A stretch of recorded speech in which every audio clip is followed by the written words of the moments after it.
Monday, early August a few years ago. As the chief engineer for a design-build construction firm, I had to travel out of town several times a month when problems arose. This week was no exception. My flight left Hartsfield-Jackson at 7:21 the next morning. Given the traffic in Atlanta, I'd have to get up around 4 a.m. So Monday afternoon, I left work a little early and headed home. Work in Baton Rouge went south as I expected, and I spent all Tuesday afternoon and evening and half of Wednesday afternoon helping to get things back on track. I think Etherly, our on-site project manager, learned something in the process, but we'll be watching him more closely in the future. Wednesday afternoon, I returned to the I-10 freeway to meet up with my colleagues in New Orleans. Mary Jo Balecki, whom I had helped train in Atlanta a few years earlier, was now working as a construction manager in Orleans and was due to go on maternity leave in another month or two. Since she was a friend of mine, and because of her impending absence, I was keeping a close eye on her project to make sure everything was documented so that the person who would succeed her would have clear instructions on what needed to be done. As I expected, Mary Jo had everything in order, so after dinner with Mary Jo and Ozzy, her husband, on Wednesday night and a planning meeting with her and her staff early Thursday morning, I boarded Louis Armstrong's plane and then made my way through Atlanta traffic to arrive at my office by 1:45. I reported to Mr. Strickland, my boss, on the situation with the project in Baton Rouge, my recommendations for increased supervision of the team at the site, and how Mary Jo and her team had done in New Orleans. He agreed with my suggestions for Baton Rouge, asked a few questions about the change in leadership when Mary Jo went on vacation, and then told me to take the rest of the day off after I turned in my expense report. Once in my office, I quickly finished it and said, "Done." Before heading out the door, I reached for my phone to text Reagan that I'd be home early. At that moment, Ethan Gardner, my best friend since third grade and coworker for the past 6 years, walked into my office and closed the door behind him. "Hey, Trent, how was your trip?" "Long but productive. Atherley can keep things under control in Baton Rouge for the rest of the project if he keeps a better eye on his bosses. But right now, I'm tired and I've had enough. So even though I love you like a brother, Ethan, Mr. Strickland told me to get out of here." His face darkened at those words, and I laughingly explained, "No, he didn't fire me. It's just that I spent so many hours on a business trip helping them get things in order that Mr. S told me to take the day off to try to stay on the plus side in front of all you guys in accounting. So I'm going to run to the store, buy some flowers and a bottle of wine, and be in a good mood for her when Reagan gets home. Anything work-related can wait until tomorrow." To my surprise, Ethan raised his hand and said rather forcefully, "Trent, stop it. This isn't about work. I'm sorry, buddy, but I really need to talk to you now. This, it's, well, it's about Reagan. She's—" "What? What's wrong with Reagan?" Fear pierced my heart. Something had happened to her and no one could contact me because I was on the damn airplane, but why hadn't anyone called me since then? When I interrupted him, he stammered, "Trent, she's messing with you while you're traveling?" Anger lit up my face as I looked at the guy I'd considered my best friend practically forever. Reagan told me that, in college and the years that followed, she was a true free spirit, partying always and everywhere. But when we got more serious and talked about living together, she put those days behind her, saw a therapist for a while, and decided to settle down and start a family. Even though she was with me, she still loved sex a lot, but she had definitely put her free days behind her. This isn't funny, Ethan. It's not funny in the slightest, and I don't appreciate it. I think you better get out of here and seriously consider our friendship before you walk into my office again. His face looked pained as he replied, "I know it's not funny, Trent. And I hate to tell you more than you might know, but well, I really think it's true. I found out about it from Jake Campbell, who found out about it from his friend Clay, who found out about it from his friend. Clay's friend was someone she was having fun with. From what she casually told him afterward, he wasn't the only one she was having fun with, which was why he wouldn't keep it a secret. It pissed him off that she was cheating on him. I knew it wasn't true, that it couldn't be true, and I was so furious that I was ready to rip Ethan's head off for falling for such a stupid joke. However, I knew my wife much better than Ethan did, and so my anger turned to those who spread the lie and the nameless jerk who started it. Come to think of it, I didn't give Ethan a pass either.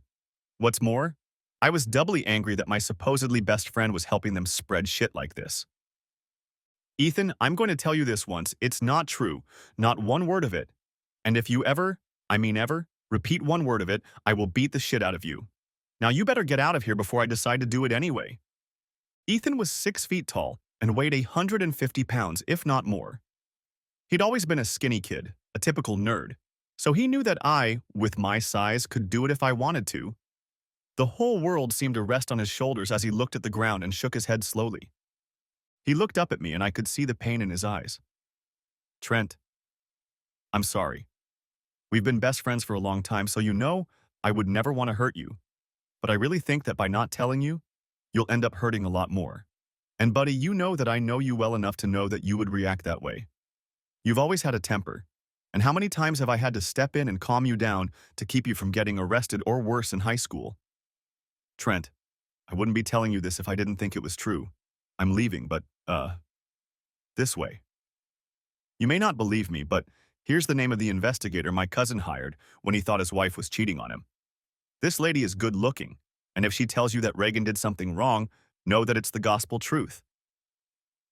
I took a deep breath and held my breath for a moment, willing the blood rushing in my temples to calm down a bit. I'm not sure it worked, but it helped me clear my thoughts and put things in a better light. Ethan was right. We'd been best friends since his family had moved in next door when we were little, and we'd been close ever since. We were both smart. I was the salutatorian of our class in high school in the mountains of North Georgia, and came in second to him. But he was the poised nerd who kept us out of trouble to the best of his ability, and I was the flamboyant athlete who physically pulled us out of a few scrapes when his efforts didn't work. We went to different colleges, me in engineering with a bias toward construction management at the Institute of Technology and him in accounting at UGA. Over time, I matured without his help in managing my temper, although I must admit that a few extra bumps in the road without his guidance helped the process. When I heard about a vacancy in my firm's accounting department, I let him know how much I liked the firm. To my surprise, he applied, and I put in a good word for him, so we've been working together for 6 years now, including all the time Reagan and I dated before we got married almost 5 years ago. Looking back, I realized that while I didn't think for a minute that his story was true, Ethan must have been led to believe it was true and that he was telling me to protect me, not to intentionally hurt me. Exhaling slowly, I asked, "Your cousin's wife, was she?" "Oh, yes, and Miss Hightower has been making inquiries about her." "And what happened to them?" Ethan grimaced. "He divorced her whore, but he still has to see her twice a week when they exchange children. He loves those kids and will do anything to protect them. And that's a damn good thing, because he hates her so much he'd probably destroy her by now, and if he didn't, he'd gladly go to death row." "I'm sorry." After answering the phone, he walked out of my office, closing the door behind him. I was left alone to mull over his crazy accusations and what he'd said about his cousin. I felt sorry for the kid who had been treated like that by the woman he loved and trusted.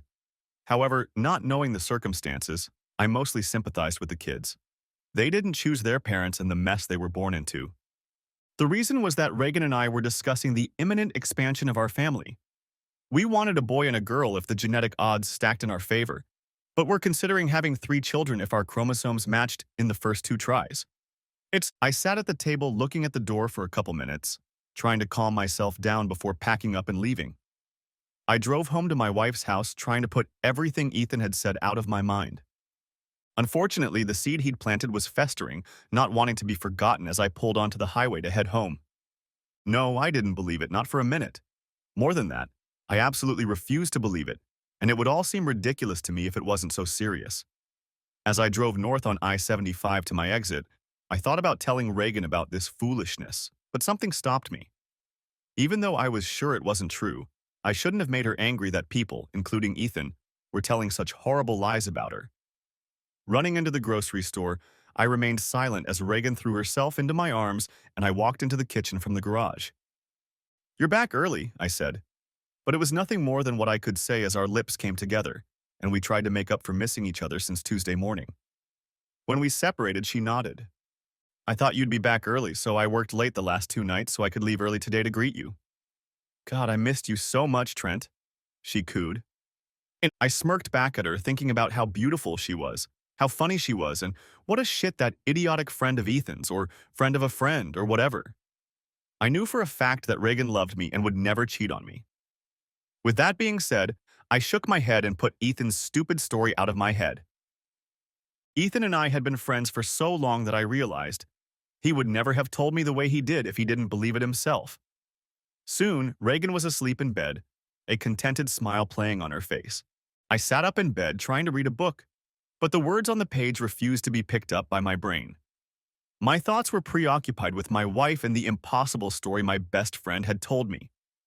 As much as Reagan loved me, I knew both the Monday before the trip and today, after I returned home, that the messages he had received were fake and that I had to prove it to him or it would jeopardize our friendship even more than his supposed warning. I went to bed that night still trying to figure out what to do, but as I was driving to work Friday morning, it hit me. I will contact the private investigator Ethan suggested. However, I won't call her to make her prove that Reagan cheated on me. No, not believing that, I will have Miss Private Investigator prove that Reagan did not cheat. Friday morning, I called Donna Hightower's office and made my first available appointment on Monday afternoon. The office was in Midtown, so I left myself a little extra time and arrived at the office about 10 minutes before 2. Before marrying Reagan, I had been well employed for several years and kept my large investment account in my own name, which allowed me to surprise her from time to time with gifts or trips without her knowledge. This time, I decided to hire a sleuth so that Reagan would never find out about the silly rumors when Miss Hightower proved them false. At 2 o'clock, the secretary called me in and escorted me to a conference room at the end of the hallway, where a statuesque black woman dressed in strict black slacks, an expensive white blouse, and a red scarf rose from behind a desk to greet me as soon as the girl closed the door behind me. "Good afternoon, Mr. J-Rowe. Welcome to the Hightower Private Detective Service. I'm Donna Hightower. How can we help you?" She was tall and very pretty. She had a strong grip, and I guessed she'd kept herself in great shape since, according to her firm's website, she'd retired from the police force a few years ago. From her online bio, I realized she was in her mid-50s, though she looked younger in person. She smiled warmly, but her eyes continued to scrutinize me, picking up, as I suspected, on my body language and whether I was secretly wearing anything. "Hello, Miss Hightower. I'm Trent Jarrow, and I appreciate you meeting with me on such short notice. My problem is relatively simple. In an average month, I travel 2 or 3 times, usually for 1 or 2 nights. As a result, someone has made up a story about my wife cheating on me. I want you to investigate and prove that this is not true, that she has not cheated on me." She expressively began asking me questions, and over the next short period of time I told her everything I knew about the allegation and much about Reagan, while realizing that the problem might not be as simple as I had previously thought. Her questions were insightful, and she asked several questions to clarify or get additional information, taking brief notes along the way, particularly about Reagan's sexual history, both before our relationship began and in our life together. I felt devastated when she finally put aside her pen and said, "Thank you for that information, Mr. J-Rowe. According to the client information sheet you filled out before coming in, you have a bachelor's and master's degree in engineering from Georgia Institute of Technology. How familiar are you with the philosophy, our legal system, and in particular, the burden of proof?" That was a question I hadn't expected. I had an introductory philosophy course when I was in undergrad, and I've been a witness in a couple of court cases at my firm. But as to the details and substance of your question, no, not very much. She nodded. "You came to me with a specific request to prove that your wife was not having an affair. Mr. J-Rowe, this is what is called proving a negative. In some cases, you can prove that something did not happen. For example, a particular wine glass was never broken because it holds wine, and you can visually verify that it is in perfect condition with no cracks. That's easy. But what about a person?" She seemed to think for a moment before continuing. "Let's see. I can prove that I didn't go out of town and rob a bank yesterday because I have a positive alibi to prove that I was here in town all day. But what about one day last week, last year, or even 10 years ago? You see, Mr. J-Rowe, in most cases there are no ironclad records for any significant period of time that can prove a negative. So let's apply that to your case. I can have one of my investigators observe your wife for a week, or even a month, and tell you with reasonable certainty that she did not have, or as the case may be, had an affair during that time. But I cannot prove that she did not have an affair a day or a week or maybe even several years before our investigation began. For that reason, proving a negative doesn't work in your case. So the cloud of this silly accusation really will hang over her head forever, I muttered, in the back of my mind already realizing that what Miss Hightower said was true. Perhaps, but if we observe her under the right circumstances and nothing happens, we will be able to conclude from her actions, which she will or will not take, that something is probably true. We will be able to say with certainty that she either did or did not walk away from you when she was being watched, and this will also allow us to find evidence of her past behavior, if any. But most importantly, we can never say with certainty that she didn't do it. If this scenario works for you, Mr. Hero, we'd be happy to take your case. If not, we wish you well, and good luck finding an honest man who will do what you ask.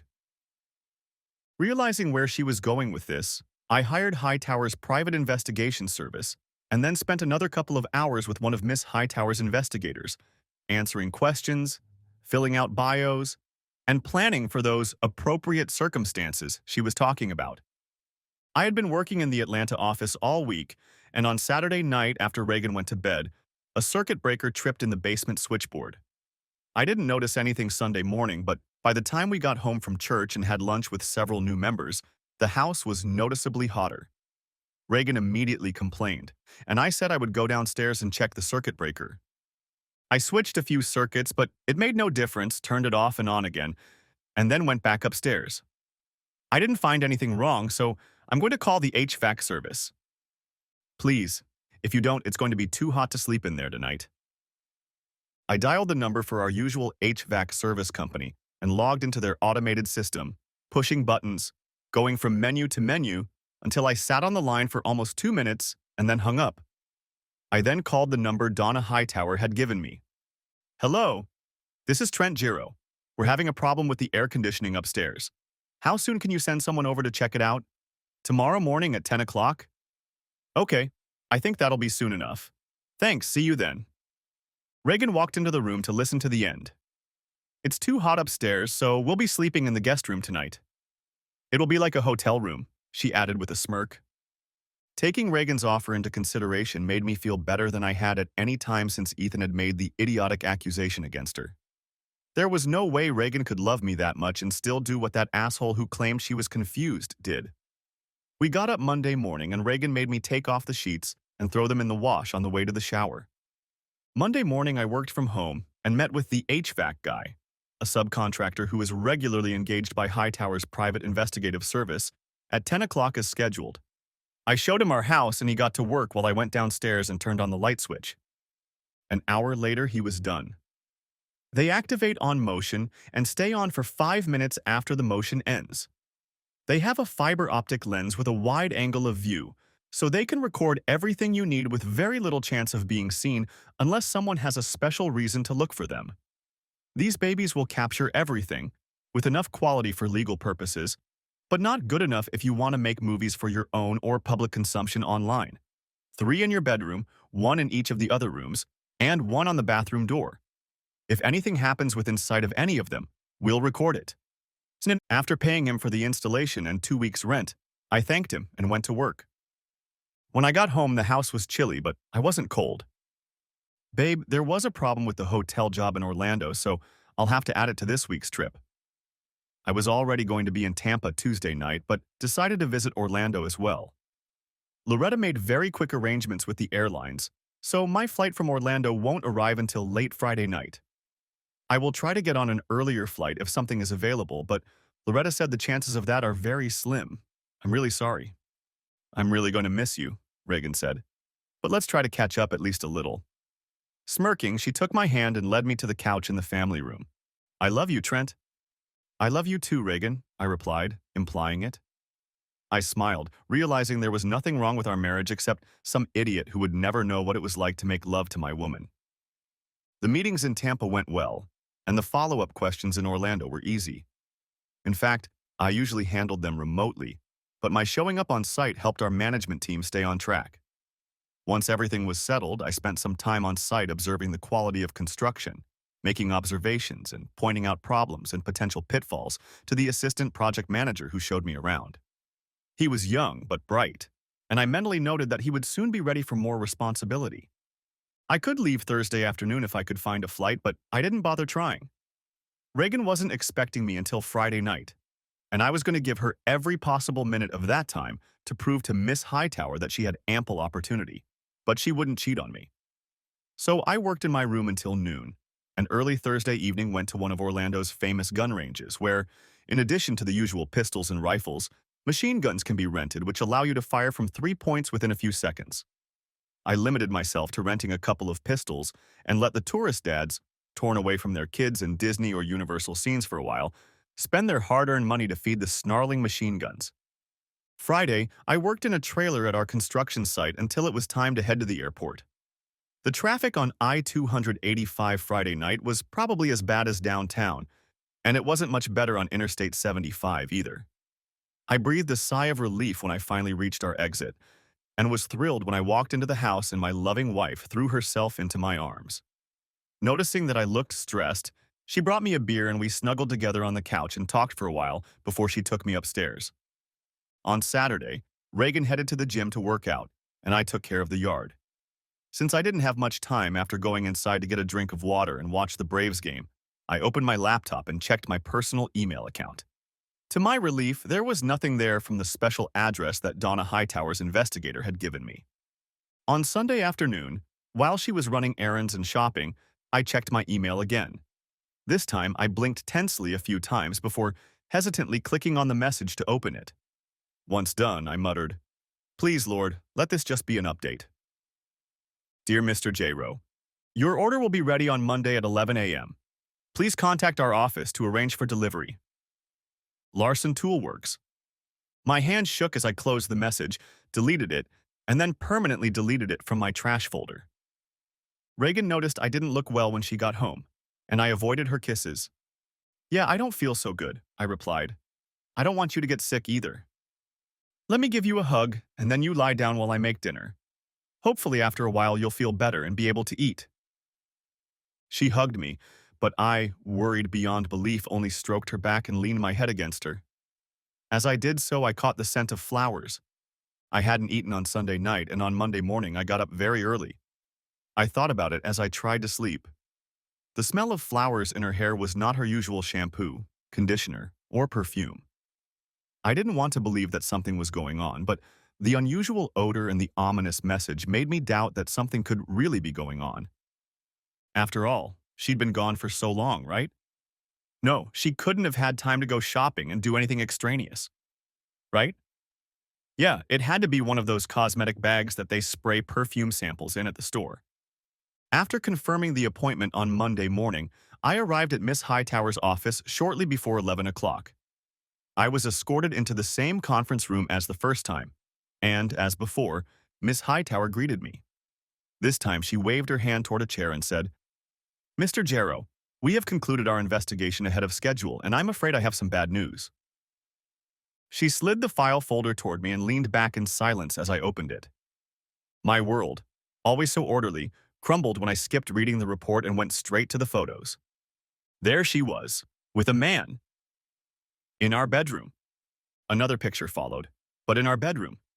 Wait, the guy in this picture doesn't look like the guy I see in the first one.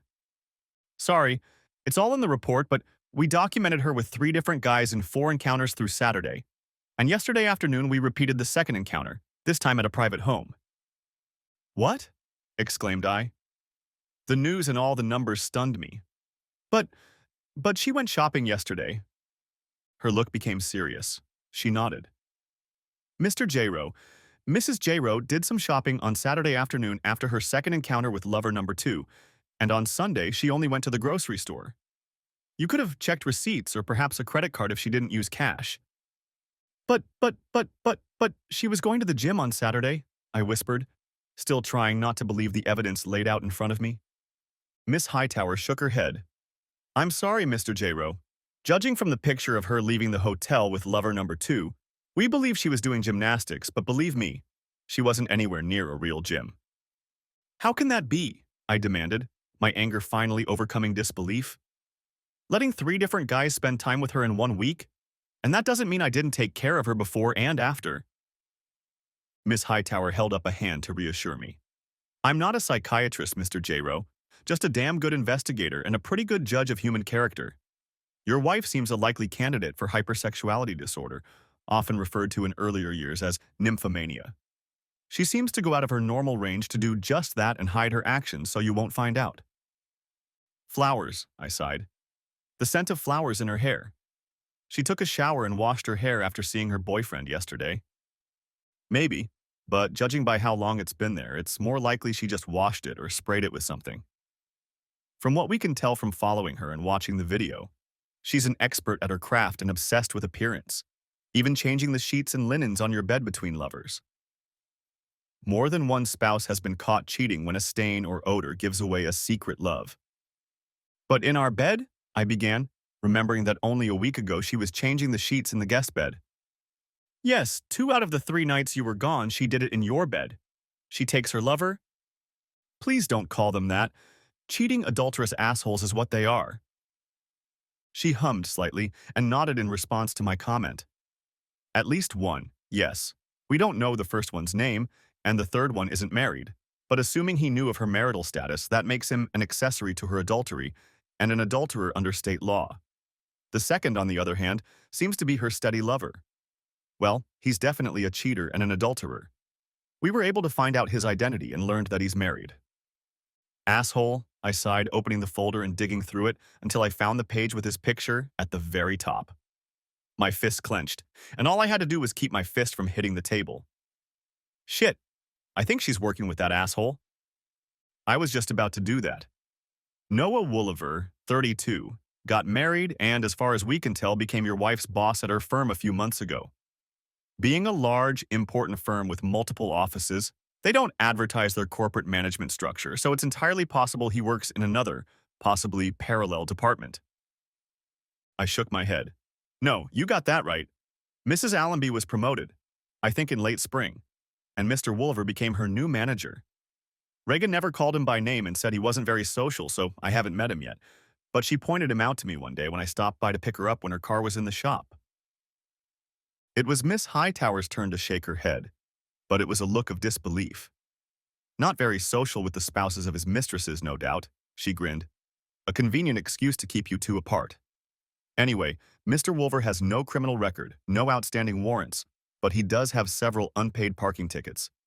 Your wife met him at a bar Wednesday night and drove him to your house for a little over an hour, and then drove him back and let him out in her car, which is how we got his name from DMV records. We found his firm's information through a web search and professional connections on the internet. What a bastard, I sighed, clenching and unclenching my fists so I wouldn't accidentally break something like my fingers. Miss Hightower continued. Calm down, Mr. J-Ro. We're not done yet. Further, she met with him at the hotel on Saturday afternoon and then again yesterday, but this time, as I said, at the residence. According to the tax records, the residence is owned by Mr. J-Ro. If Mrs. Wooliver had arrived a few minutes earlier or your wife had left a few minutes later, Mrs. J-Ro would probably be in the game. Tuh, I hissed. Her game is already lost, but she just doesn't know it. You know, Miss Hightower, when I was young, I was pretty wild and ran after any woman who showed interest. It took me a while, but eventually I realized it wasn't getting me anywhere. I needed something more, and I met Reagan just when I needed it. She admitted that she was the same way in college and that she'd had several lovers, but she said she loved me, that she wanted to settle down, that... I couldn't go on, and Miss Hightower patted my arm. I smiled weakly at her in thanks and looked at the sheet with Noah Wolverine's picture on it again. My face hardened at the thought of what I wanted to do to this cheating, lying, adulterous, two-faced man. Miss Hightower grabbed my arm again, harder this time, forcing me to look into her eyes.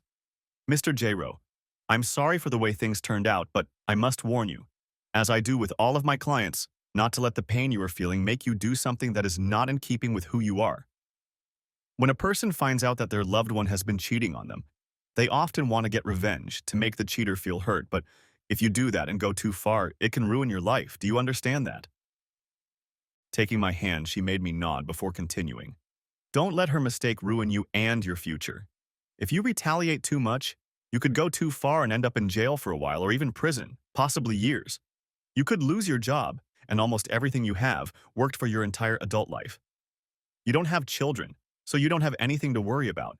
but that doesn't mean you can't create huge problems for yourself. Whatever you decide, just be careful and remember that it's her mistake, not yours. There were so many things swirling around in my head. Treason, confirmed. Children, so close, but not now. Revenge? Maybe not, but payback? Yes, definitely. I would not be an idiot to let my anger destroy me.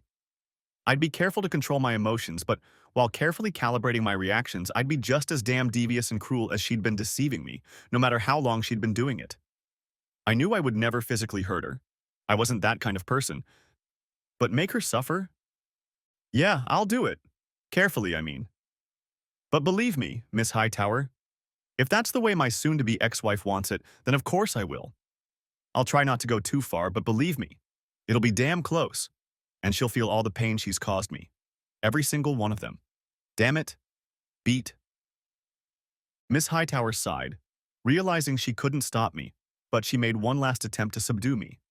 Okay, please be careful, Mr. J-Ro. Remember what you said and don't go too far. Going over the edge is a lot easier than you think.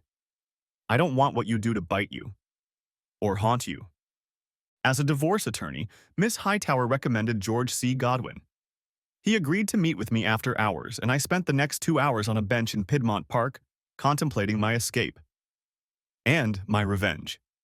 Then I gathered up all my notes and went to see him. Mr. Godwin was an elderly black man, as it turned out, Miss Hightower's younger uncle, and was as short, burly, and jovial as she was tall, regal, and reserved, but he knew family law up and down. He also knew the Georgia legal system like the back of his hand, as he had practiced law for nearly 50 years. George was very informal, insisting that we call each other by our first names, and we chatted for a while before getting to the question of why I had chosen divorce over attempts at reconciliation. When I showed him the folder of photos, he whistled longingly. I think that answers that question. Okay, what we're going to need. I handed him the flash drive with all the records Miss Hightower had suggested, and he plugged it into his laptop, said, a few times, and then said a couple more before kissing his niece like an Italian in the general direction. That girl really knows her stuff. Trent, it looks like everything is ready to go, so I'll get everything together and let you know when we're ready to file. You can do it by next Monday. Oh, I can do it by then, but overtime will cost you. Do it, please. I then told him my plan, including an additional request. When I finished, his face expressed nothing. You have to be careful, Trent, very careful. I know you're angry, and you have every right to be. But you're entering into a legal proceeding where you can't go too far as the judge will decide the case according to the law. But if you think looks and attitude don't matter, I have a great bridge I can sell you over the big river running through downtown Atlanta. I forced myself to smile, knowing that there was no big river or any river at all in downtown Atlanta. I returned home late Monday night. Citing fatigue and the need to rest after a minor ailment, I avoided Reagan. Still feigning signs of an illness that wasn't really there, I showered and brushed my teeth, trying to put all traces of the whore out of my mind. Tuesday morning, I got up early and without waking her, quietly slipped out of the house to catch my flight to Charlotte. Thursday night, I made the call I had been dreading. Ethan, hey, it's Trent. Listen, buddy, I need to apologize, and I need to apologize really bad. You were right, and I was as wrong as I could be. That bitch played me. Ethan, being the closest of my brothers, immediately forgave me and asked how he could help. Friday night, I stayed home late and then complained that I was tired, so she wouldn't even think about me. Saturday morning, I went to my parents' house to help my dad with a home project that had supposedly been rescheduled for Sunday morning. I really wanted to tell him what was going on, but I knew I needed to wait until things settled down. Then the timing would be right, and it would be too late to miss what I shouldn't have. So I called Reagan late Saturday night to let her know I wouldn't be home until the following afternoon. But when she answered, I got the distinct impression that she wasn't home and that she probably wasn't alone. I held my tongue, uttered a curt but completely fake, "Love you?" and then ended the conversation. On Sunday afternoon, while Reagan was out and about, undoubtedly meeting with one of the low bastards who had engaged her, Mr. Godwin sent me a text. I quickly phoned him, and he confirmed that everything would be ready. The bailiff he hired agreed to serve the papers on Monday at 11 a.m., as I had requested, and to send me a text message as soon as he met with her. I immediately excused myself from work and hit the road, leaving Reagan a note that I had things to do at work and for her to call me at the office if she needed me. I drove to the office and spent the rest of the evening finalizing my plans. Reagan called twice that evening, and both times I told her that the case was dragging on and that I would be even later than I had told her before. I promised that I would leave early Monday morning and we would spend the entire evening together in bed. That must have been what she wanted to hear, because her bad mood turned light and cheerful, and she confessed her love to me before we finally ended the conversation. I lied to her, of course, but considering what a web of lies and deceit she had woven around me, I shook my head and said, "That's the change, baby. Reincarnation is harsh shit." "Nah," she hissed when I got into bed with her late at night, which I knew was the last time, but I didn't bother to wake her up. After Reagan left for work, I went through the house with a wide piece of brightly colored painter's tape and stuck a piece of each on everything that belonged to me, or had belonged before our marriage. Anything that pertained to community property, I decided she would get as part of the settlement agreement or give to a thrift store. At 7:45, Ethan showed up, and a few more minutes later the crew from the moving company arrived. I helped them get started, and then Ethan took over while I finished packing what I needed for the short term. Everything in the truck went into storage. Reagan didn't notice that I cleaned out my gun safe and took everything to my parents' house to put in my dad's safe on Saturday. I was almost done and was about to leave, planning to leave the rest to Ethan, when Amy, Reagan's neighbor and friend, saw the truck and came out to ask if we were moving. Luckily, I got to her before she could look into the truck or see that I had piled a bunch of stuff in the back of my SUV in the garage. "Shh," I said with a smirk. "I'm surprising Reagan with some new furniture in honor of our upcoming anniversary. 5 years next week. I'm clearing the house of old furniture and some clutter before they deliver it tonight. It's a surprise and it's a little early because of the delivery schedule, so please don't tell her or anyone else about it until she tells you herself." She agreed, smiled, and went on her way. By noon, the news would likely spread throughout the neighborhood, so I was glad to have the hour of X come as early as 11 o'clock. I gave each of the movers a generous tip, then shook Ethan's hand and thanked him before heading to the bank. I was there when they opened at 9 a.m. and withdrew half the money from our accounts in the form of a cashier's check. A few minutes later, I was at the credit union and deposited the cashier's check into a new account I opened online. At 10:45, I pulled into the parking lot of an office building in Sandy Springs and opened my laptop. I had already applied for a new credit card in my name, so since the current card had a zero balance, I closed it. This took longer than planned, and as a result, I started sweating from lack of time. However, by 10:57 a.m. it was done. I logged into our family email account where we were both listed and waited for the text message to arrive on my phone as planned at 11 a.m. "Process server, just asked about her." A reply came back that she was on her way. Another text came back a minute later. "She's already in the lobby." Almost shaking with nerves, I uploaded the already prepared message to our email. I considered going to Reagan's work email and sending the version I'd written and really wanted to send from there since I knew her password. But Donna Hightower's warning about going too far and her uncle's confirmation that if I did what I wanted to do, I'd end up in very hot water with the judge and maybe even in a holding cell for one night put an end to that idea. For now. The message was sent out to several of our friends and family. It informed them that something had happened between us and that I had filed for divorce as a result. 3 photos were included in the file rather than attached so they wouldn't be deleted from the message. Each of the photos showed the faces of Reagan and Noah. However, again, heeding the warnings about not going too far, the photos were carefully cropped and blurred to hide all the racy details, but it was pretty obvious what was going on and, judging by the timestamp, when. The second message I really wanted to send was left unused on the flash drive. Finally, the message was not sent to Reagan and Noah. There was no need to warn them of the impending storm. The message was ready and looked right, so I clicked send. After making sure it was sent correctly, I quickly logged out, closed my laptop, and put it under my chair. My phone rang at 11:03. It was Reagan, and I answered it. "Trent, what the hell is this? A divorce? Why? I thought we were happy together. Did you find someone else?" I laughed at her hysterics. "You thought we were happy?" "No, I thought we were happy until I found out what you were doing." "Yeah, I know. Look on the back of the envelope I asked the lawyer to put in the bag." I heard her swearing and yelling over the phone, promising me unbreakable love as she did before God, the pastor, and many of our friends and family at the church she'd lost 5 years ago. Shit! She yelled into the phone. Shit! Trent, no! It's not what it looks like. Really? No, Trent, let me explain. No, Reagan. I don't think you have time to adequately explain this. We're done here. My attorney's contact information is in this packet. If you need anything, feel free to contact him. I hung up and she was still talking, or rather practically yelling into the phone. When she realized I was no longer there, she called back again, and I sent the phone to voicemail. She left one message, seemingly a long one, and a few minutes later a text message from her came through. The voicemail message had all the same denial and lies, so it was deleted, as was the message and the 3 messages, and the next voicemail message that quickly followed one after the other. Not wanting to listen to any more of her crocodile tears, listen to the lies, excuses, and apologies, and certainly not wanting to hear any more promises, since she had already violated the sacred things that really mattered, I didn't listen to the new message or read the messages before deleting them. Then I blocked Reagan's number.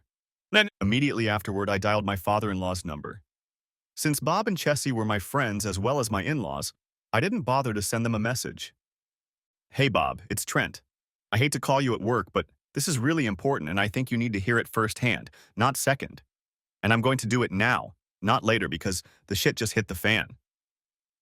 I think I heard him gulp over the phone. What's going on, son? Bob, I'm sorry to have to tell you this, but because of Reagan's inability to honor her marital vows, I'm forced to end our marriage. Trent, no. I know my daughter's story, but she's changed. You can't take her seriously by holding on to something long past. Bob, I would never do that, but she has relapsed.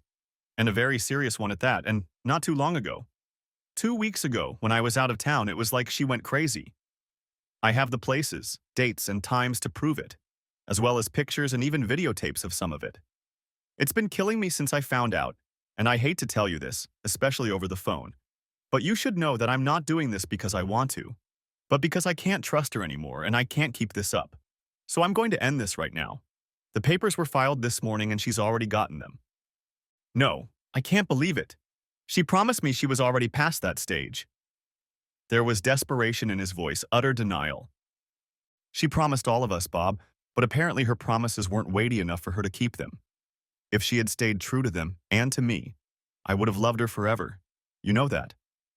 But now it is too late, and the love I had for her has faded, dried up and faded away. However, I still love you and your wife, and I don't want to hurt you, which is why I am telling you this directly and not by email. My soon-to-be ex-father-in-law expressed deep regret for what his daughter had done to us as a couple, as well as to his family and me as friends. With regret in his voice, we said goodbye. I quickly called Chessie, but the call went to voicemail. I suspected Bob had her phone on speed dial, so I left a short message. It was now 11:16 a.m., and I set about executing the only part of my plan that I doubted. If I executed that part, I would hurt a stranger who probably didn't deserve it. But if I didn't, I might get hurt even more. So I put on sunglasses, a baseball cap, and a lanyard with a laminated ID from a delivery company that I knew didn't exist, but with Ethan's phone number at the bottom. He knew to answer Sunshine Process Serving for all unfamiliar calls between 11 and 11:30. I popped some gum in my mouth and walked into the building. At the security desk, I said, "Hello, TCJ Row from Sunshine Couriers and Process Serving. I have a special package for Mrs. Melissa Wooliver." The guard frowned. "Such packages should be sent to the lower-level reception area." "No, the courts don't say that," I said, doing my best imitation of Chevy Chase from the old movie Fletch. "Special service requires a photo ID and a personal signature. It's usually best done quietly, but we can make a scene if you want, and I'll end up having to run all over town to track her down, which will lead to more trouble." "No, wait," the guard said. "What do you want?" "I'm going to her firm, meet her in the lobby, establish her identity, and get her signature. In 5 minutes, I'm out of here. No hassle, no fuss." He nodded slowly. "You must have a visitor's pass to go upstairs. I need to hold your ID while you get it." "Got it," I agreed, holding out my driver's license to him. With some reluctance, he took it and handed me the pass. "Come back immediately. You'll get this back," he said, holding out my license, "when you return the pass to my hands. Understood?" I bowed my head to him and blew a small bubble, then turned and headed for the elevator. A few minutes later on the third floor, I walked up to the front desk at Melissa Wooliver's firm. The same conversation awaited me there. The girl behind the counter looked even more hesitant than the guard in the main lobby, but she pressed a button and summoned Mrs. Wooliver to the reception area. Noticing a trash can in the lobby, I tossed out my gum, took off my baseball cap, and put it in the bag I'd passed off as a briefcase. Fletch's identity was gone. Melissa Wooliver was very pretty, in her late 20s or 30s, with tanned skin, dark brown hair, and dreamy brown eyes that made me think she had Hispanic blood in her ancestors. When she entered the firm's lobby, she had a concerned expression on her face. When the receptionist pointed her out, Mrs. Wooliver looked at me and hesitated for a moment before heading in my direction. "Joan said you had something for me to sign," she said hesitantly. "No, I'm sorry, Mrs. Wooliver. I'm Trent Giroux. You don't need to sign, but I have to give this to you since it concerns you." "What? What is it?" "Mrs. Wooliver, I'm sorry to tell you this, but your husband was having an affair with my wife." My words were spoken in a whisper, and I held out to her a closely cropped photograph of them in bed together. "In the envelope are documents that prove everything." "Absolutely everything." Tears streamed down her cheeks and she shook her head in denial. "It must be a forgery. Noah promised me." "It's not a forgery, Mrs. Wooliver. I paid good money to a detective agency to find out what was going on with my wife and asked them to prove she wasn't having an affair after rumors of it reached me. They proved the opposite, that she was having an affair. Enclosed in the envelope is a confirmation that everything you see here is real, unedited, and obtained legally with my permission. The private investigation firm and my attorney have assured me that all of this will be taken into consideration and taken to court if you decide to go that route. As of this morning, that's what I'm doing." "But he promised," she whispered, brimming with tears. She leaned toward me and I put my right arm around her and stroked her back. "He said the first time was a mistake, that it was just a fever and that it wouldn't happen again. We took steps to make sure it wouldn't happen and now he's backing off and doing it again? Why?" "I don't know, Mrs. Woolver, but this time it didn't happen on a whim. It was carefully planned, and more than once. In the envelope, you will find documentation of 3 meetings between them in 5 days." Her hand clutched at my shirt and she shook her head, short and quick against me, realizing the extent of her husband's betrayal. At 165 centimeters tall and 125 pounds, I was taller than her by 7 or 8 centimeters. She wiped her tears and looked at me again. The flow had stopped, but her cheeks were still wet from the recent downpour. I'm sorry, what's your name?" I said to her, and she continued, "I'm going to go to lunch and we'll go out. Afterward, I'll send a picture just of me if you'd like to show him." "Mrs. Wooliver, you are a beautiful woman, and I am honored by the invitation even if it sounded more in anger than desire. But no, ma'am, you won't do that," I said, pulling her to me a little tighter, trying to help her deal with her anger and move on to the much more important looking forward stage. "I can't let you do this, and I can't do this to you. As much as it may seem like revenge for him, you're going to have to live with yourself for the rest of your life, so you shouldn't go too far and do something you'll regret later. And you shouldn't do anything that the Georgia legal system wouldn't agree to." Maybe that woke her up from her sadness because she let go of him and took a step back. "I guess you're right. I gave him another chance, but this is the end. And this time we'll end up in court. I don't know how." "I've provided the name and contact information for a private investigative service in case you need them for further investigation or if you need someone to testify. I also provided the name of the attorney they recommended. He seems like a nice guy and has been very responsive in handling my case so far. He filed the papers and they were served this morning." Shocked, she took the envelope and thanked me, then started to walk away. However, she stopped and said, "Mr. J. I hate to ask this, but can I call you if I get stuck and need advice? My number is in the envelope." After visiting the testing lab that Donna Hightower had recommended, I sweated for the next few days while I was running a project in South Georgia. It was good to be able to rest at the end of each long day, but the thought that I might have contracted something horrible or even potentially fatal made me even angrier at Reagan and the risks she took for the sake of a few, or maybe many, cheap thrills.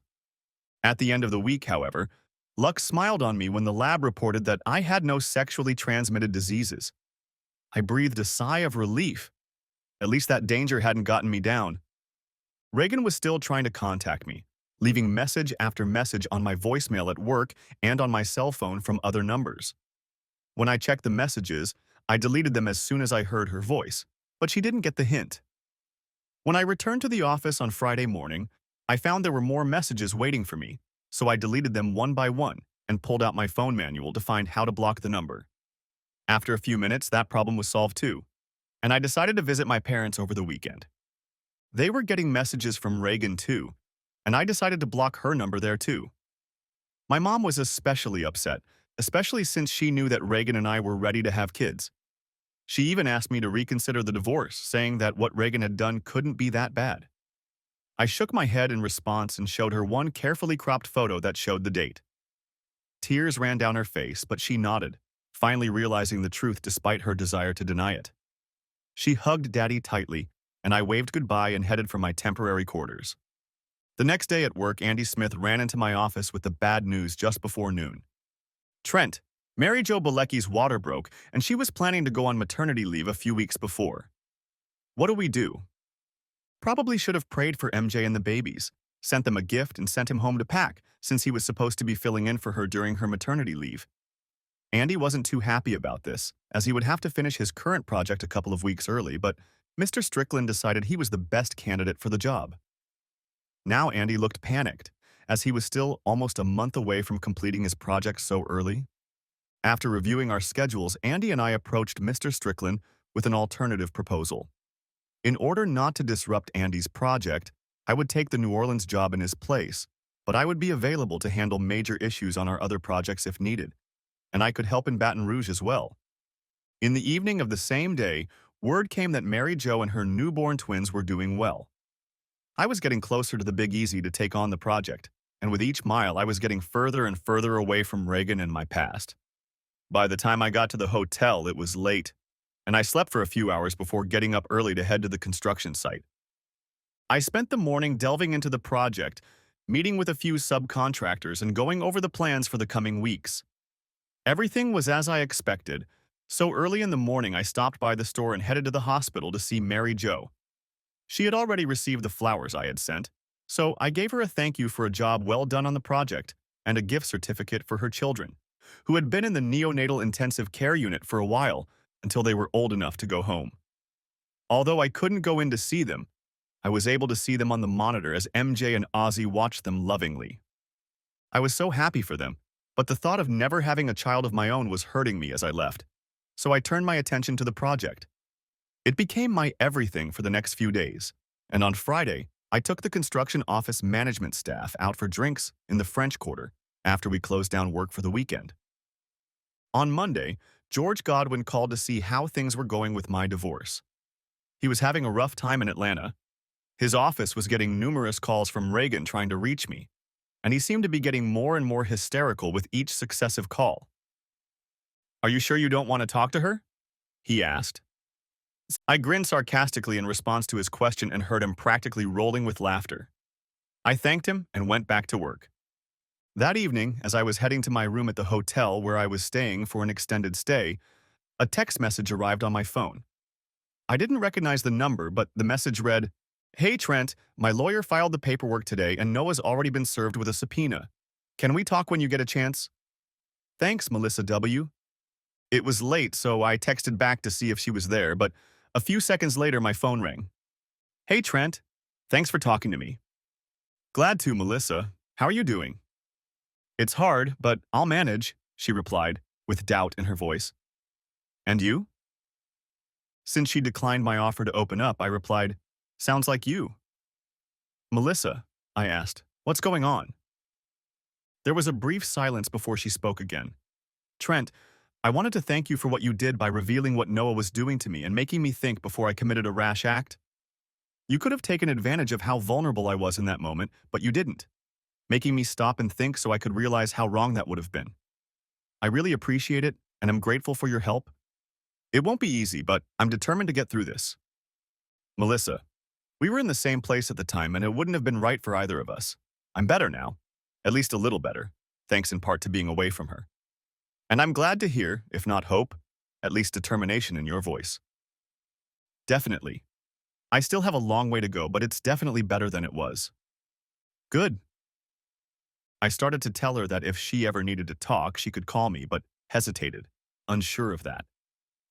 Her soon-to-be ex was a scumbag of the first magnitude, but he was one primarily for her, not me.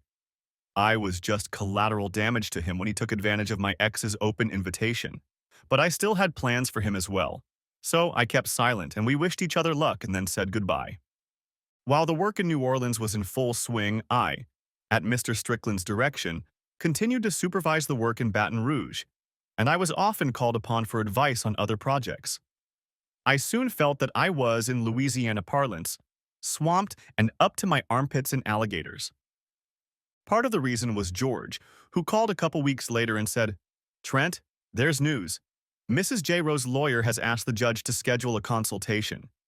If he does, you'll have to meet with her face-to-face here in Atlanta for at least a couple sessions, maybe more.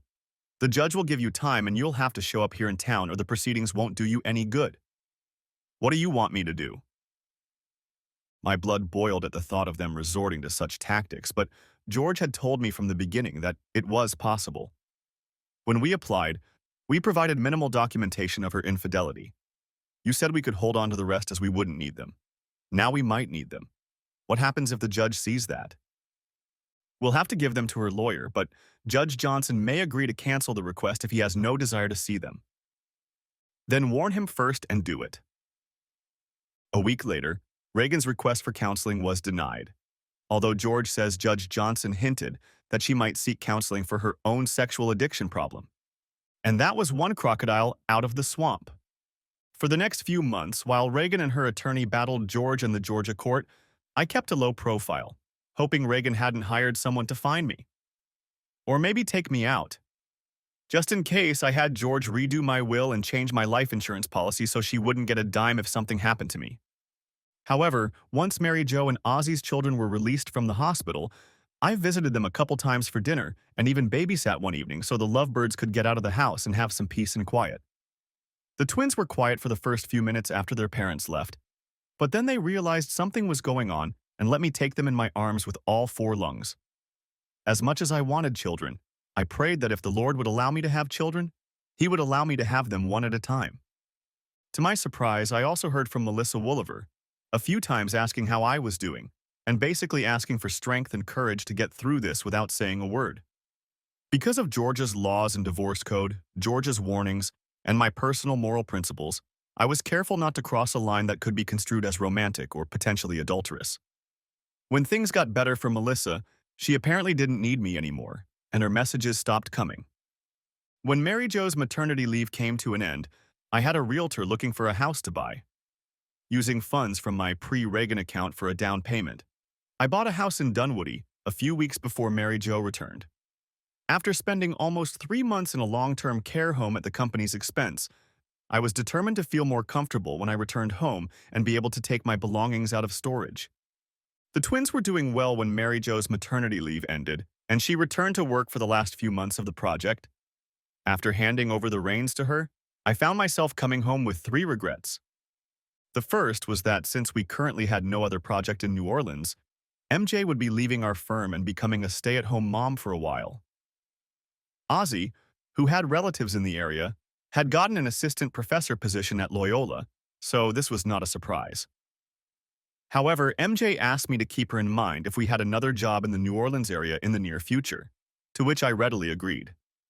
Second, with my return to Atlanta, I was leaving my unofficial godchildren and what had become more frequent babysitting jobs for MJ and Ozzy. The babies were used to me visiting and caring for them on weekends so their parents could go somewhere else. And I knew I would miss seeing them grow up. Caring for them reminded me that I myself was left childless because of the hell Reagan had condemned me to. Eventually, Reagan began arguing with me about the details of the divorce, and the case dragged on, although George Godwin assured me that Judge Johnson was as fed up with it as I was, and that the end of the matter was near.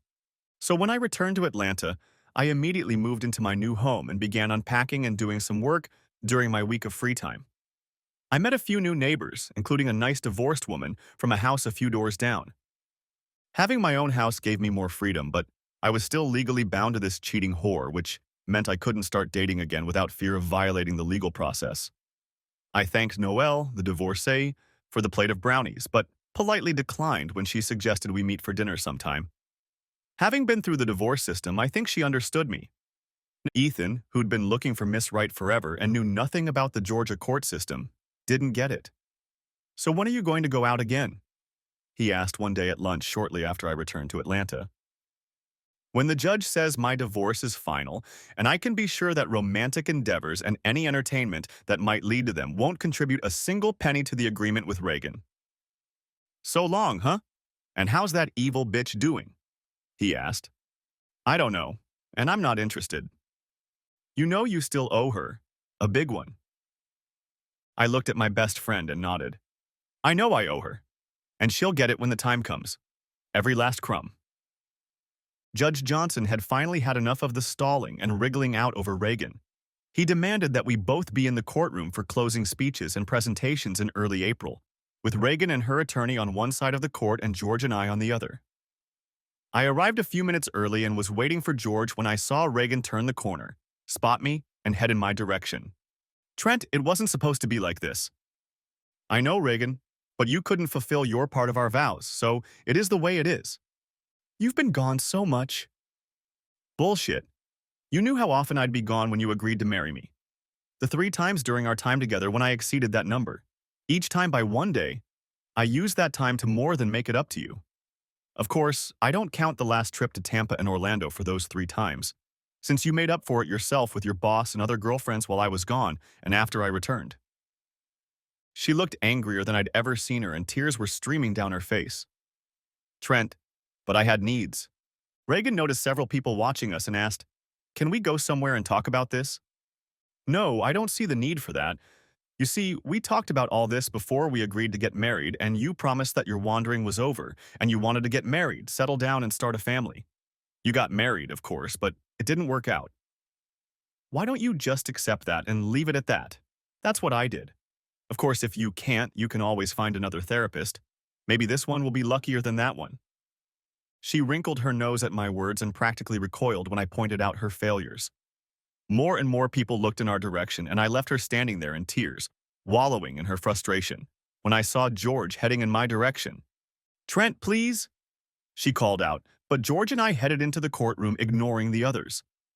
The judge demanded that we both be present to sign the papers, probably so Reagan wouldn't drag out the process. He commented on the fact that this was the first time he was seeing us together, which caused Reagan's anger to flare, followed by a pitiful cry. Judge Johnson gagged her and then forced her to hear his ruling. When it was over, the gavel fell, ending that and our 5-year marriage.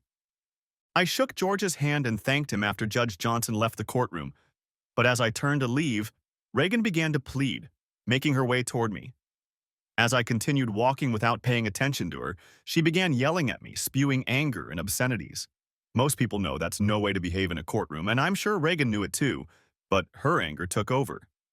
I don't know if any of the court staff arrested her or not, but George Godwin and I took advantage of the moment and snuck out. We talked as she wanted to talk, though perhaps not as she wanted to talk, and that was enough for me. I never wanted to speak to her again. George did his best to make it happen. After her public display, George filed a motion for a restraining order the next day, and Judge Johnson readily agreed.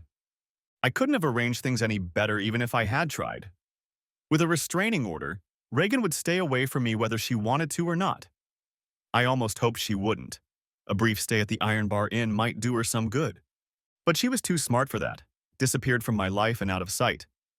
So the following weekend I started dating again, setting up a postponed date with Noelle. She was nice, but it soon became clear that we had little in common other than a very long dry spell.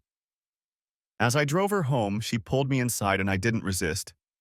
Moments later, we were in her bedroom. After the second time, we both grinned, and Noelle pressed herself against me. "Trent, if you want, we can do it again sometime," she said, confirming my suspicions after dinner that she wasn't looking for anything long-term, much less permanent. I thanked her and headed down the street towards home a few minutes later. Noelle and I remained casual friends but never met again. The following weekend, I dated another woman, and the next week on a trip to Birmingham, I dated another woman. After each date, I felt devastated, often in more ways than one, as I realized that despite enjoying the moment, I was no closer to my goal of finding the right woman. I needed a friend, a lover, and a lifelong companion with whom I could eventually start a family. Over the next 2 months, I began to doubt that this would ever happen, that I would ever find lasting happiness. Nevertheless, short-term happiness was quite frequent and quite enjoyable until Independence Day weekend when I visited my parents and watched my sister, her husband, and their 4 children. Mom, knowing me better than I know myself, told me that day that I would probably never give her and Dad grandchildren unless I changed a few things. I know, Mom. I bought a house and I'm fixing it up. Trent, a house isn't a home yet. A man and a good woman, not one of those whores you date can if they work at it. Son, you need to find a good woman. I know that, Mom, and someday I'll find her. Just give me time. She hummed. If we give you more time, your father and I will be dead by then and never meet our grandchildren. At least in part she was joking, but it still got me thinking. One evening in late July, I received a text message. Hi Trent, it's Melissa Wooliver. Can you talk sometime when you have a minute? Honestly, I was surprised to get a text message from her again after all this time. I finished cleaning the paint sprayer and sent her a quick reply, asking her to call me back when she could. A few minutes later, she called. Hey Trent, thanks for agreeing to talk to me. No problem, Melissa. How's it going? We haven't talked in a while, and that's partly why I was hesitant to send a message tonight. I wasn't sure if, after everything that's happened, you'd want to talk to me again. I laughed. Unless you were actively involved in getting my ex-wife and your husband. Ex-husband as of today, she interjected. Together, then I don't hold you responsible for what happened between them or the disaster they created, so I have no reason not to talk to you. Good, because I swear I had nothing to do with it. And I didn't think you had anything to do with it, so what's the matter? Well, it took longer than expected, but like I said, I'm finally free. I even have my maiden name again, Ortiz, and I'd like to thank you for your help. You opened my eyes to what the bastard was doing, provided me with evidence for free so I didn't have to spend money I couldn't afford to get it, and then gave me advice on what I needed to do. I went to another lawyer, but you helped me a lot, Trent, and I'm very grateful. So you're welcome, so don't think about it anymore, okay? It's hard, Trent, because you were my guiding light, my inspiration, if you will, when I was so low and so depressed. I don't know you at all, but I love what you've done and what I've seen so far, so I'm going to take a chance and do something I've never done before. Won't you have dinner with me? It was a very nice dinner, but I spent the entire evening looking at her, thinking about how sweet and beautiful she was, and what kind of ex-husband the world's biggest idiot would have to be to dump her, instead of thinking about what we were eating. True, Reagan was just as beautiful and had her own special sexuality, but after I learned about her secret dark side, the side that could betray the man she was supposed to love more than anyone else in the world, her former rating of 11 dropped to negative numbers, at least in my eyes.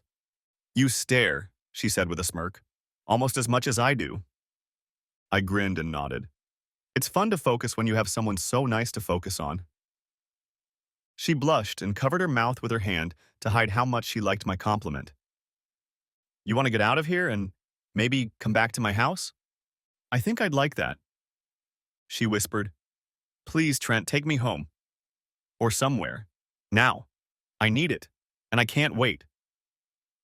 A few minutes later, as we turned onto her street, she reached into her purse and pulled out her cell phone. Pull into the garage, she said. The door's open.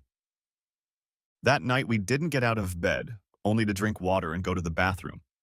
I was thankful it was a Saturday and I didn't have to go to work because for all I knew, I could have stayed with her forever. After our morning date, she fell asleep and I exhaled a sigh of relief and went to the bathroom. As I stepped out, the morning light streamed in through the open curtain on the window, and I got my first glimpse of her bedroom. Our clothes were strewn everywhere, making me smile at the memory of our need. I also smiled at the double bed, the only thing familiar to me, and her pile of pillows, somewhat diminished by the fact that they were all piled on the floor. The TV was on a stand next to the chair. It was tilted so she could watch it in bed if she wanted to, but it was Melissa's dresser that caught my attention. There were several pictures hanging on it, and I threw a quick glance at them before they made me stop. It probably wasn't very polite, but I looked at one of them and picked it up to take a closer look. Trent, what are you doing? Melissa asked from the bed. Melissa? Who's the girl in these pictures? That's my daughter, Ansley. She's 3 years old and she means the world to me. Her words surprised me, even startled me. And I said, You never mentioned her. I didn't want to bring her into the story with Noah, so I tried to protect her as best I could. But she turned out to be a major stumbling block in our divorce. That's why it took so long. Trent, I don't want you two dating until we decide we're serious, that there's really something between us. Where is she now? I tried to keep my voice steady, but I think it went up an octave. She's with him this weekend. Why? Is something wrong? I liked her a lot, but this was a surprise, a shock even. And what it meant, well, I wasn't sure. Melissa, I don't know, but I like you. I really like you, I admitted, not wanting to stall. Considering how long we've known each other, I like you a lot more than I should. But if there's one person in this world I don't love as much as my ex-wife, it's your ex-husband. 6 of one, half a dozen of the other, that's what my grandmother would have called this match. I've already told you that I really want kids, so you can imagine I'd want to be involved in your daughter's life if things work out. But let's think about this.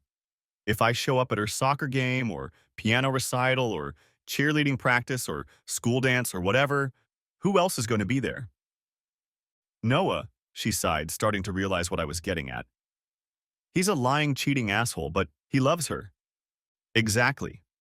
And every time I see him at one of these events, whatever it is, it'll be a reminder of what he did to my ex and what he helped to do to my marriage. I will resent the hell out of him, and I think Ansley, though she won't understand, will realize that there is something between us, some tension. Eventually, she'll start resenting me for it. Melissa, which will hurt any relationship I have with her and in turn, hurt our relationship, yours and mine. As much as it pains me to say this, I think it will ultimately ruin everything we have. She sat up and said in almost a whisper, realizing, You're saying we have no future. As much as I'd like to try to prove me wrong, no, I don't think there is one, I agreed. She nodded, tears streaming down her eyes. I thought it was too easy, too perfect. Now I know it was. Please, Trent, just go away. She touched her phone a couple times and added, The garage door will be open for you. I haven't. She collapsed on the bed and pulled the sheet over herself as she cried. I grabbed my clothes and dressed in the hallway on my way out, hating myself at every turn almost as much as I hated her ex-husband. It hurt, but deep down I knew it was true. Later that day, I went to my parents' house. I gave them the short, concise version, but they both knew that I was saying more than I was and that what I was feeling was hurting me a lot more than I wanted to admit. Mom tried to get more out of me, but I shook my head and told her it wouldn't work. My mom, being a mom, gave me a motherly hug, stroked my back and told me everything would be okay. As much as I wanted to believe it, I didn't see it at that moment. On Sunday, we met my sister and her family for lunch after church. We had to wait a long time for a table at a restaurant, so she pulled me aside and made me spill everything out. She was 2 years older than me and had helped me through several failed crushes when I was in high school, so I opened up and told her almost everything, but without any action in the bedroom, although I suspect she had a hunch about it. I realize it won't be easy, she said later, but I think you can do it if you try and realize you really love her. One date doesn't say much, and if there were more, you might realize that there's not as much in her as you think, but it might also prove to you that she is, and that fighting for her is worth it, if that's what you want. Thanks, sis, and you're right. One date doesn't say it all, but it told me enough to realize that it would have hurt a lot more to get close to her and then see it doomed to fail because of the past. Listen, little brother, you won't know that for sure until you try. I nodded and agreed to think about it. Our table was set after that, and we didn't talk about it again, but the subject stayed on my mind throughout the trip home and the days that followed. Ethan understood me better than anyone else and agreed with my thoughts on the subject. But it was on the drive home after a trip to a factory near LaGrange that I started to think about it. Considering how Ethan had been lucky with women, was it such a good thing that he was agreeing with me? The following weekend, he introduced us to a few women. We all had fun, but I didn't immediately put the thought out of my mind. Not during the divorce, Reagan wanted to keep our house as part of the settlement agreement, and I made George resist by forcing her to sell it because she couldn't afford the buyout without giving up a lot of other things she wanted. It was pretty petty and cruel, But I figured it was karma given the circumstances, and I didn't lose a minute of sleep over it. Since I didn't want to be exposed, I also brought George in as my representative for the sale. He and Reagan's attorney had known each other for a long time, so, unlike Reagan and me, they were on good terms, and George found out that Reagan was going to buy the condo. Sometime later, I heard a rumor that Reagan and Noah were going to get married. Upon hearing this news, I immediately called George as it could affect my finances. During our divorce proceedings, George argued to the judge that alimony was not due because Reagan was a cheater and I was the injured party. But the judge took into account our relative incomes and awarded her a small monthly amount for 5 years or until she remarried, whichever came first. I think that was the only point George lost in our settlement agreement, but even that amount was less than he had envisioned. If she really does remarry, I'll check it out and let you know. If it's true, we'll stop paying alimony, George said. Yeah, and if it's true, it just goes to show that some people never learn, I said, incredulous that they could be together and what that could mean, even though it further confirmed my decision to end my relationship with Melissa. No, George laughed. It's what keeps me in business. And it seemed to give me a choice that I had thought about at the beginning of the divorce but never believed was possible. After hearing about their wedding, I decided to contact a friend at Reagan's firm. Will Kleiner and I had known each other since college and met again when I started dating Reagan, and discovered that he worked at her firm in a different department. Reagan and I had met Will and his wife several times while we were dating and married, but Will and I had not seen each other since our divorce. Shortly thereafter, we met for lunch when I was not on a business trip. When I told him what had happened, Will replied, "That's terrible. I'm really sorry, Trent. I heard that Wooliver asked to be transferred to another department. It all makes sense now. They're avoiding conflict with our HR department." So you have an official policy on this? Of course. If they violate it, they could be in big trouble and in the long run, the firm. Will, I hate to ask this, but do you think you can get me a copy of this section of your personnel manual? Yes, just don't tell anyone where you got it. The following Saturday, I made a date and we met Will and Lori Klinner at the Braves game. Will handed me the flash drive that night, and a few days later I went over to George's house to talk to him about the whole thing. Trent, I'm sorry. Even if you can prove that they knew Noah Wolver was entertaining all the women under him, he said, laughing at his own wording, that doesn't give you the right to sue because that's what state law says. In an effort to make sex between willing partners a less dangerous crime, the state legislature got rid of alienation of affection in Georgia in '79, around the time I went off on my own. It prevents one partner from suing the other for attracting or distracting the other. That goes for the firms they work in too. Damn. While I didn't care about the money, I hoped that financially punishing the firm would make them punish Noah, and with any luck, Reagan. He smiled. A lot of potential plaintiffs, upon learning that fact, will utter that word or something worse. That means no one will be able to sue them, except in a very limited number of cases where the firm was positively informed of what was going on and did nothing. In that case, someone taken advantage of by a serial abuser might be allowed to have their day in court, but the plaintiff's chances of winning a significant amount of money are severely limited, so much so that most lawyers worth their salt in a 10-foot pole won't touch such a case. I sighed and repeated, "Damn." He laughed. Hey, don't give up hope. Let's deal with the spousal support issue first, and we'll talk about the other options a little later. The next week, George was at the courthouse filing a new motion, proving that Reagan, an asshole, had obtained a marriage license. George requested that spousal support payments be terminated because they were no longer necessary or appropriate under our divorce decree.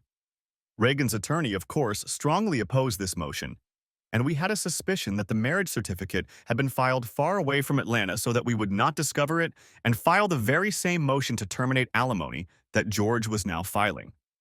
Judge Johnson agreed with us, brushing aside Reagan's objections, and I was charged the monthly amount that had kept me in suspense ever since he had demanded it. However, when I brought up the second issue, George looked at me, shook his head, and jabbed his finger at me. Patience, Trent. Patience. 6 months later, George Godwin called me, and we met for lunch a few days later. Trent, I suggested you wait, because newlyweds need time to get to know each other. And in a case like this, when Noah moves to another department in the same firm, he's going to be very careful for a while. He needs time to get his bearings and find a new path, just as the luster of the new marriage starts to fade. From what you've told me, and from what I've seen in the past about similar guys, I think now would be a good time to do a background check on him. It had been 2 weeks, but Donna Hightower and one of her investigators had proven that just as tigers don't change stripes, leopards don't change spots, or whatever the old saying goes, serial crooks don't stop crooking. Noah Wooliver had struck up a relationship with one of his new subordinates, so George took the information, put it in a nice package, and went to one of his lawyer friends. We don't want this to get back to you, Trent, because if whoever replaces Judge Johnson sees your involvement, Mr. Wooliver will, say, lose his job. In that case, Mrs. Wooliver could file for reinstatement of spousal support because of the effect your actions have had on her current spouse. I don't know how she'll know that, since I certainly won't tell her. And if something happens to Noah Zisrans, I suspect he won't tell her the real reason. George smirked, jabbing a finger in my direction. Sneaky, sneaky, sneaky. And it's true.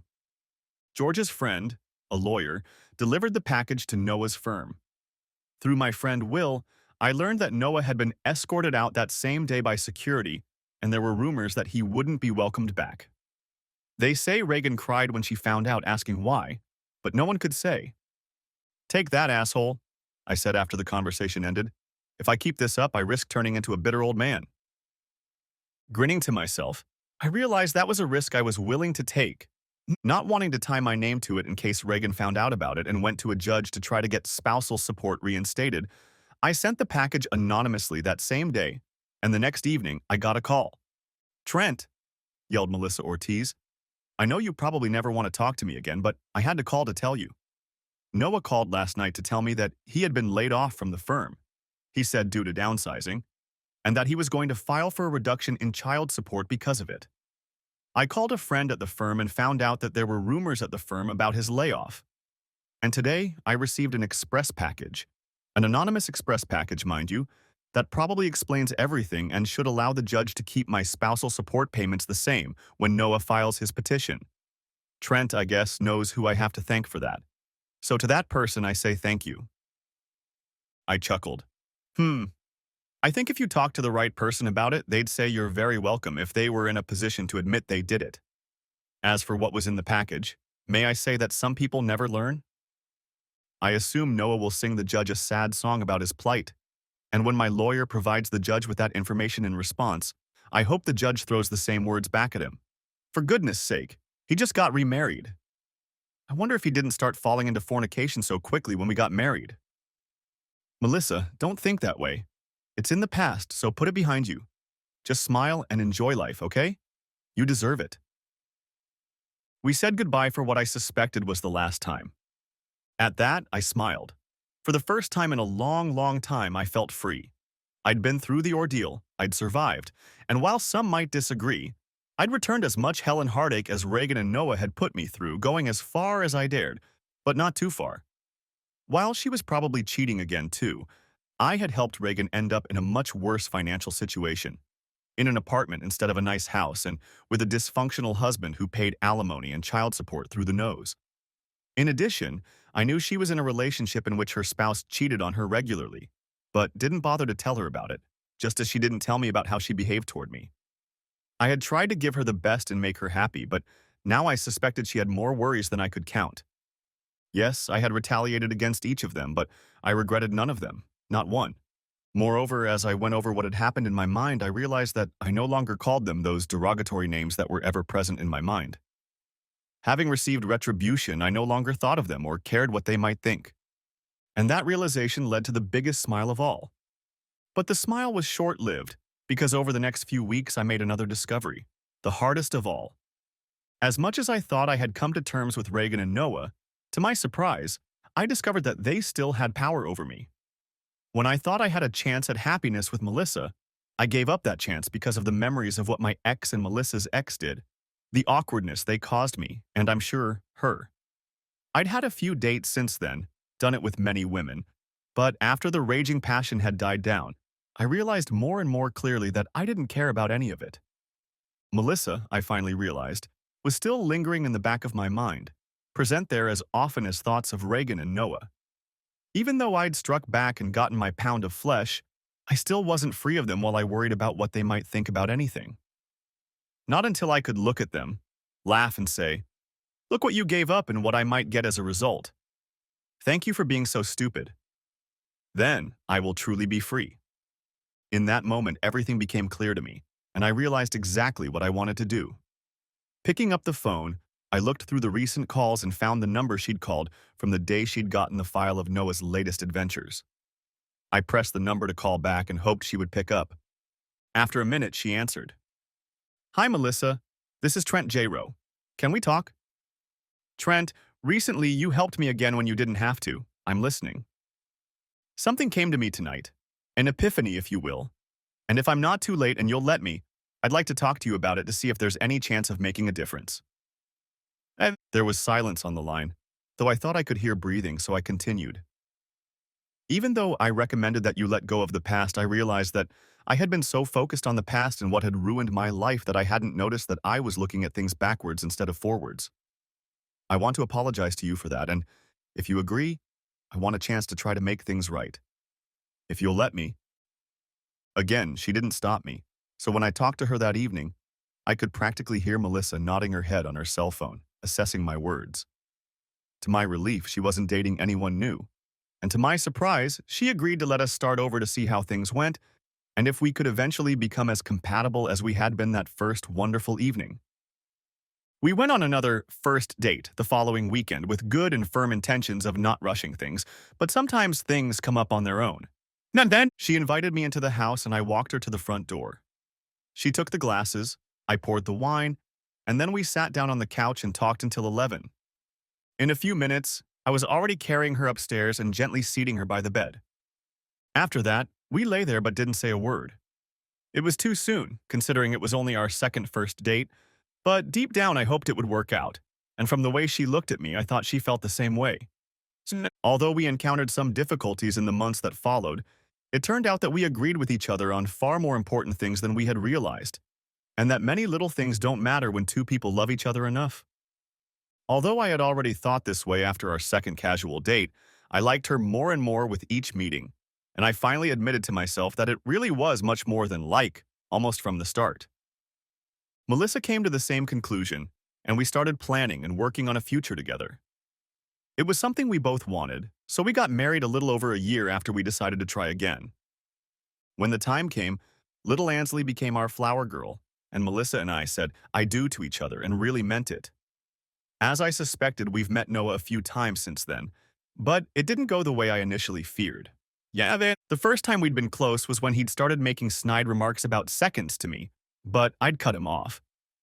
In a barely audible whisper so only Noah could hear, I said, "Noah, thank you for taking Reagan, the cheating whore, off my hands. If you think she'll be more loyal to you than to me, you're even stupider than I think you are. And thank you for making it possible for me to be with Melissa, the real woman you didn't have the sense to be faithful to and do everything you could to keep her. Believe me, I got the best part of the deal." He nearly choked and clenched his fists in anger before realizing that I could have torn him apart if he'd hit me. Recovering in time to spare himself and Ansley a lot of pain, he turned and walked over to his young daughter. Taking her in his arms, he kissed her and whispered something to her before placing her back on the floor and saying goodnight to Melissa. A few months later, he told her that he was in the process of divorcing Reagan and finally realized that what I said was true. When he started to suggest something, she abruptly interrupted him. "Too bad you only realized it when it was too late, Noah. Don't ever mention it again." In all the time we've been dating, Noah has never once said a word to me about it, but I still see a note of regret in his eyes when he sees us together. And I always smile. Present tense. Ansley is 6 years old now, and now she's at Grandma and Grandpa Ortiz's house. And I'm holding Melissa's hand while she squeezes mine like there's no tomorrow. When the doctor gives the order, Melissa gives one last tug. Finally, she leans back and I kiss her sweat-wet forehead while the doctor and nurse work a little farther away from the birthing bed. After a minute, the midwife looks at us and says, smiling, "Mr. and Mrs. J-Rowe, congratulations. I know you didn't choose to find out beforehand, so let me be the first to tell you that you have had a beautiful baby boy." And that's when I realized that all the ordeal I had been through was worth it. And I realized that no matter how hard it was, I wouldn't change a thing. The end. Thanks for watching, hope you enjoyed. Subscribe to my channel and stay tuned for the next videos.